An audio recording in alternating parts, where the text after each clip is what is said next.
To detect potential cases of sexual and labor exploitation of children and adolescents, certain indicators can be observed.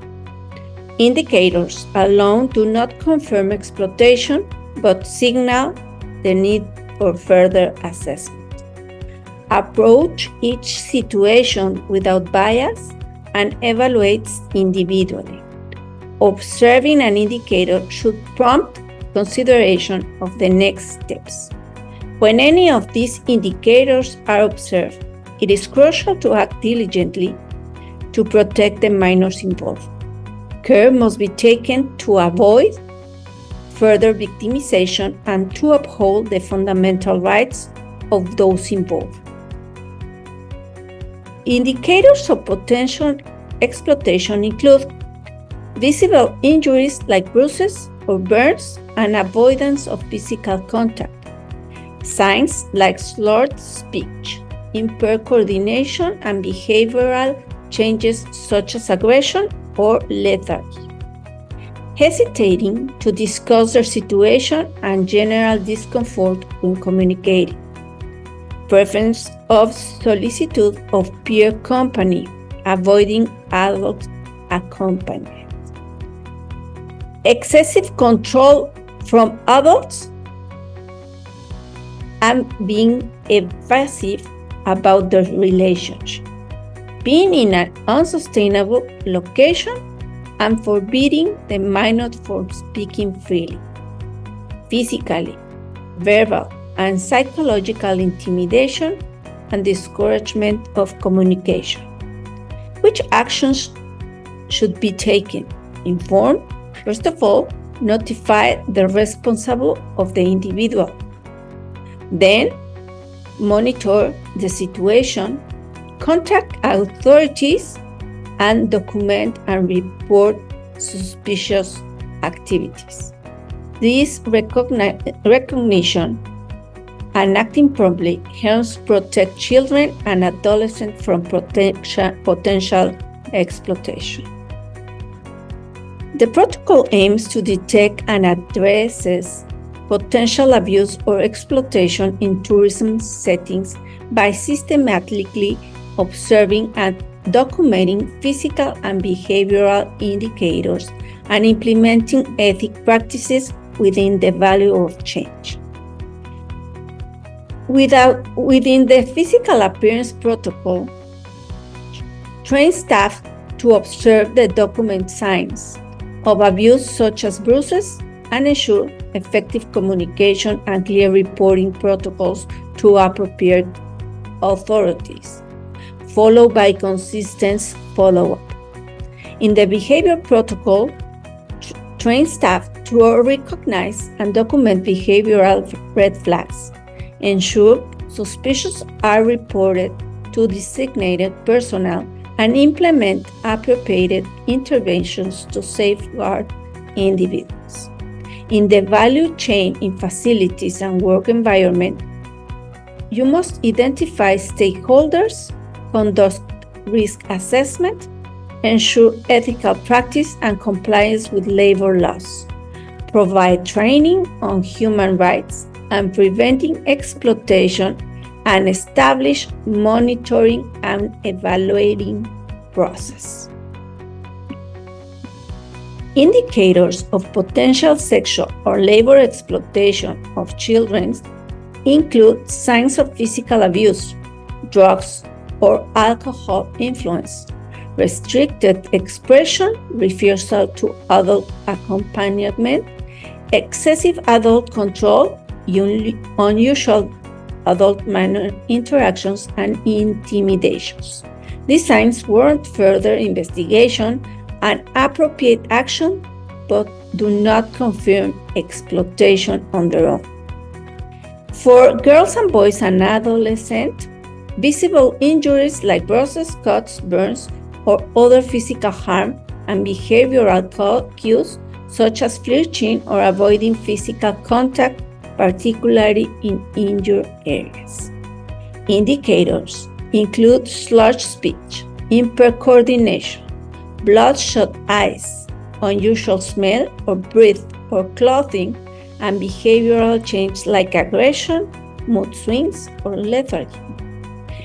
Victims may hesitate or be reluctant to discuss their thoughts, feeling or experiencing openly due to fear, intimidation, or coercion, showing general discomfort or unease when attempting to communicate. Victims might resist to reject adult supervision, preferring solitude or peer company to maintain secrecy or control over their actions, or also to out of fear repercussions if their exploitation is discovered. The accompanied adult shows excessive control over the child or adolescent, limiting their autonomy and decision-making abilities. Evasive or defensive behavior when questioning about the relationship with the child. Lack of familiarity with the minor, indicating a potentially inappropriate or suspicious relationship. Present with minor in a places deemed unsustainable or inappropriate for their age or well-being. Prohibition of minor from speaking or communicating freely.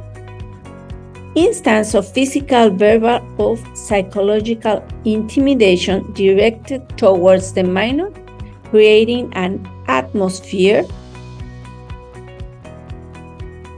of fear or coercion. Discouragement of communication between the child and others, seeking to maintain control and secrecy over their exploitation.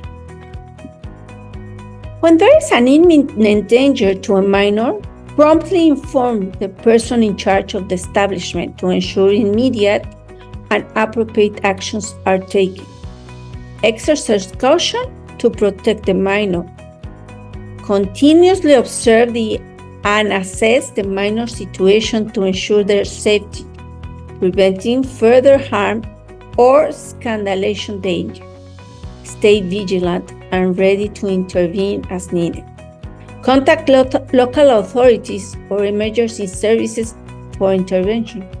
Provide all necessary details and cooperate with authorities to ensure a swift and effective response to the emergency. Implementing measures to protect the minor. When the indicator of exploitation are identified, inform the person in charge of the protocol or security personnel to review the document and the information according to the established complaint format. In case of imminent risk, when it is identified, the protocol implementer or security personnel should immediately call 911 for emergency service. If no imminent risk is detected, an anonymous report can be made to the National Line Against Trafficking and Persons using Código Sector for staff identification. In all cases, it is necessary to call 911, the National Human Rights Commission, and the State Attorney General's Office, or the Attorney General's Office from the Republic. Detecting potential causes of sexual and labor exploitation of children and adolescents require careful observation of certain indicators. These indicators alone do not confirm exploitation, but each sign would make an alert. One significant indicator is the sign of physical abuse.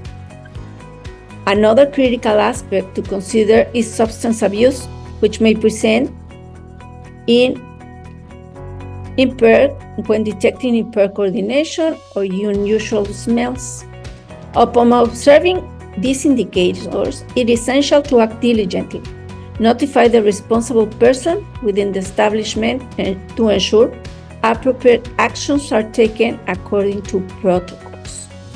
Contact local authorities or emergency services to report the situation and request intervention is crucial. You must collaborate closely with authorities to ensure a prompt and effective response to safeguard the minor and address potential risks.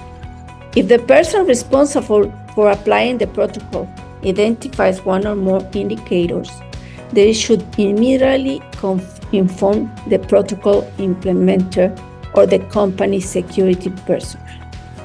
Regardless of initial assessment, it's required to call 911 and the Human Rights Commission, and either the State Attorney General's Office or the Attorney General's Office for ensure proper investigation. This multi-layer approach ensures that the minor's rights are protected and that any necessary actions are taken to address and mitigate potential exploitation.